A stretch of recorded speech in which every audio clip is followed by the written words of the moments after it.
Onde para o caso, na Rádio Observador, e no episódio de hoje vamos falar sobre violência doméstica.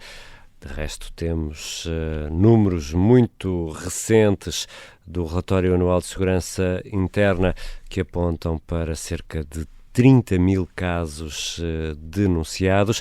Hoje olhamos mais concretamente para fazer um balanço de um projeto de lei do PAN, que foi apresentado para tentar reforçar o apoio às vítimas de violência doméstica. Foi aprovado há um ano, em março do ano passado, mas passados estes 12 meses, importa perceber que efeito prático teve.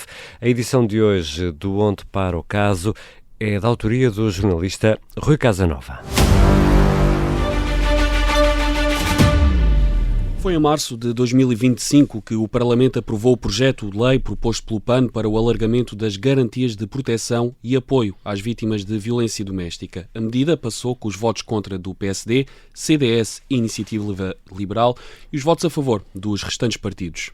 E Rui, de que medidas é que estamos a falar concretamente?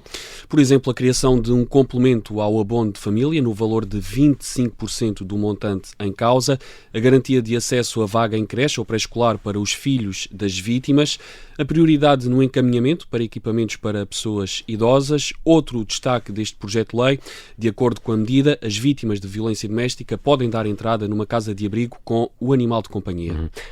Mas, passado um ano, vamos olhar, tentar perceber aqui dados mais concretos. Rui Casanova, um ano depois, o que é que aconteceu? Sim, Ricardo, e para perceber isso mesmo falámos com a Inês Sousa Real, porta-voz do PAN, autora deste projeto de lei, faz um balanço positivo da aplicação das medidas e explica que o projeto de lei deu, entretanto, origem a outras iniciativas.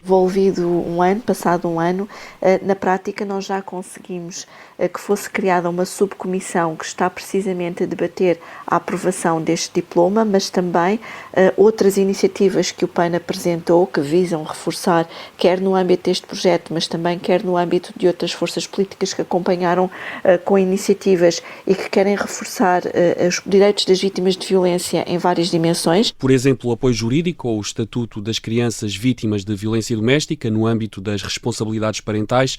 Quanto ao projeto de lei em si, Inês Sousa Real explica que não tem acesso a números concretos do efeito prático das medidas, mas destaca sobretudo a importância dos abonos e do acesso à vaga em creche. Aquilo que temos presente por parte das entidades que dão apoio a estas vítimas é que efetivamente é fundamental para a reestruturação da vida familiar termos aqui o reforço do abono e também recordo que demos um passo muito importante neste sentido, que foi precisamente garantir que os órfãos vítimas de violência doméstica têm uma majoração no apoio que lhes é dado para que seja pelo menos no valor do IAS, que era uma coisa que não acontecia e que era manifestamente indigno. Uma criança ou um jovem que fosse vítima de violência doméstica e que ficasse órfã neste contexto não tinha sequer um valor mínimo de 500 euros para sobreviver, isto por mês, o que significa que ficava num ciclo de pobreza absolutamente inaceitável. E Rui, recentemente o PAN também deu entrada de um outro projeto de lei para tentar reforçar ainda mais estes mecanismos de proteção das vítimas de violência doméstica, não foi? Sim, Ricardo, e ir ainda mais longe, autonomizar o crime de feminicídio no Código Penal português. Foi em fevereiro já deste ano. O projeto de lei foi na altura rejeitado no Parlamento com votos contra do PSD, PS, Iniciativa Liberal e CDS-PP e abstenção do Chega, PCP e Bloco de Esquerda. Mas Inês Sousa Real avança à Rádio Observador que vai voltar a levar esta proposta à Assembleia da República. O PAN defende que, efetivamente, o Código Penal, tendo em conta a finalidade preventiva que se espera que o mesmo tenha, possa reconhecer o crime de feminicídio, porque há um crime de género, de ódio contra as mulheres que efetivamente está a acontecer no nosso país e se queremos que tenha um caráter mais preventivo, mais dissuasor, tem que ser tratado como o fenómeno criminal que é. E se não lhe dermos também a este crime uma roupagem feminina, sabemos que infelizmente depois, quer na sua aplicação, quer naquilo que possa ser o caráter dissuasor do mesmo, acaba por ter menor eficácia. Basta vermos o número de penas suspensas que o nosso país tem tido no caso da violência doméstica ou de mera multa, para perceber que alguma coisa está a falhar redondamente na proteção das vítimas. Inês Inês Sousa Real adianta que pretende voltar a este assunto no novo ano parlamentar, a partir de setembro. Fala numa prioridade nacional. O partido tem, de resto, defendido ativamente a criminalização autónoma do feminicídio no Código Penal português e propõe para tal penas de prisão de 15 a 25 anos. Mas importa, Rui, também tentar perceber e procurar dados concretos, porque os dados ajudam-nos a ter uma leitura sobre a situação, mais, obviamente, do que as percepções que vamos tendo. Que dados concretos é que temos? Vamos fazer esse enquadramento com recurso ao RASI. O Relatório Anual de Segurança Interna foi divulgado esta terça-feira. Os números no que dizem respeito à violência doméstica são resumidos pelo Primeiro-Ministro Luís Montenegro. Tivemos 27 pessoas que perderam a vida, 21 mulheres, 4 homens e 2 crianças, mas tivemos muitos milhares de participações de um crime que é um crime de terror. Terror é a palavra utilizada por Luís Montenegro para descrever este crime de violência doméstica. Ainda antes de o RASI ter sido divulgado, a Rádio Observador pediu dados à PSP, que nos respondeu que, precisamente tendo em conta que em breve seria publicado o relatório, não era oportuno divulgar os números. Já a GNR não respondeu ao pedido da Rádio Observador. De recordar que nos últimos dias uma mulher de 28 anos foi morta em casa em Castelo de Vide, no distrito de Porto Alegre, e o alegado homicida, o ex-companheiro, morreu pouco depois de um acidente de aviação. De Porto Alegre à Rádio Observador. O Comando Subregional de Emergência e Proteção Civil do Alto Alentejo explica que recebeu um alerta para a casa da mulher ao final da manhã. A vítima foi encontrada sem ferimentos. A Polícia Judiciária confirmou à agência Lusa na altura que em causa está um homicídio em contexto de violência doméstica, mais um. Avançamos agora para a entrevista neste episódio de Onde Para o Caso. A nossa convidada é Carina Quaresma, Presidente da Comissão para a Cidadania e Igualdade de Género. Bem-vinda a este Onde Para o Caso. Carina Quaresma, quais são os dados mais recentes que a Comissão para a Cidadania e Igualdade de Género tem relativamente a vítimas de violência doméstica apoiadas em Portugal, e já agora que tipo de apoio é dado e como? Ok. Muito boa tarde, muito obrigada pelo convite que endereçaram à SIG para estar aqui convosco a refletir aqui um pouco nas questões da violência doméstica. Indo aqui diretamente à vossa resposta, portanto, dar nota de que a SIG coordena e faz a supervisão técnica, a orientação técnica relativamente àquilo que é a Rede Nacional de Apoio às Vítimas de Violência Doméstica. E o que é isto? Portanto, estamos a falar de uma rede assente sobretudo em muitas organizações não governamentais que asseguram atendimentos às vítimas de violência doméstica, acolhimentos, acompanhamento. Portanto, estamos a falar de uma rede que tem cerca de 137 estruturas de atendimento ao longo de todo o país, tem 38 casas de abrigo e tem 21 respostas de acolhimento de emergência. Portanto, ao nível das estruturas de atendimento, naturalmente também temos que fazer aqui referência a muitas estruturas também, nomeadamente de autarquias, que estão obviamente abrangidas por esta rede. Mas efetivamente temos aqui todos estes parceiros no terreno e portanto à SIG compete fazer esta supervisão técnica. E os dados mais recentes o que nos indicam é que, por exemplo, em 2025 houve um total de 1.349 vítimas acolhidas na rede nacional. Portanto, ao longo do ano, portanto não foram todas, obviamente, ao mesmo tempo. Estamos a falar de uma rede ao nível de acolhimentos que tem cerca de 749 vagas em termos de casas de abrigo e, portanto, não são todas ao mesmo tempo, não é, estes acolhimentos, mas ao longo de todo o ano foram, efetivamente, estes os números. Olhando para os dados recentes do RASI, que apontava para cerca de 30 mil casos denunciados de violência doméstica, esse número que acaba de nos dar, apesar de tudo, é baixo, não é? Para provavelmente o número de situações que precisam de ajuda, ou não? Com certeza, é assim, aqui este número que lhe dei, estamos a falar de acolhimentos. Portanto, Exatamente. que no fundo são no limite. Que é o limite, não é? Que é o limite, portanto, a maior parte das situações, as vítimas não são acolhidas, não é? Portanto, as vítimas têm o devido encaminhamento, falou dos números das forças de segurança, não é? Do número de ocorrências. Exato. Portanto, apenas uma pequena parte destas situações é que depois avança para acolhimento. Essas não são é? as situações mais limites, não é? Mais limites, exatamente. Pronto, e, portanto, são essas é que avançam para acolhimento, peço desculpa. Ao nível do atendimento, nós ainda não dispomos de dados completos de 2025, mas o que lhe podemos dizer é que em 2024, que esses dados já estão consolidados, estamos a falar de 161.826 atendimentos durante o ano 2024 por parte das estruturas de atendimento da RENAVT. E, portanto, estamos a falar aqui de um total de 23.266 vítimas atendidas ao longo do ano de 2024.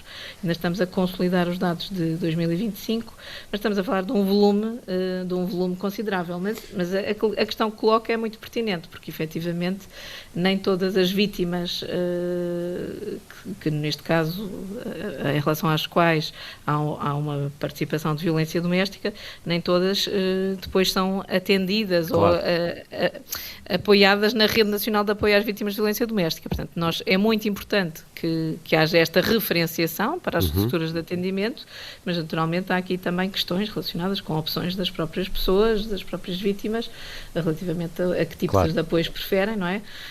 Mas de qualquer maneira estamos a falar de um número também considerável. É avassalador, E Karina Quaresma, esses números têm vindo a subir, ou seja, a tendência é de crescimento em relação ao número de mulheres acolhidas, apoiadas, também o número de atendimentos que nos falava há pouco, esses números têm vindo a subir?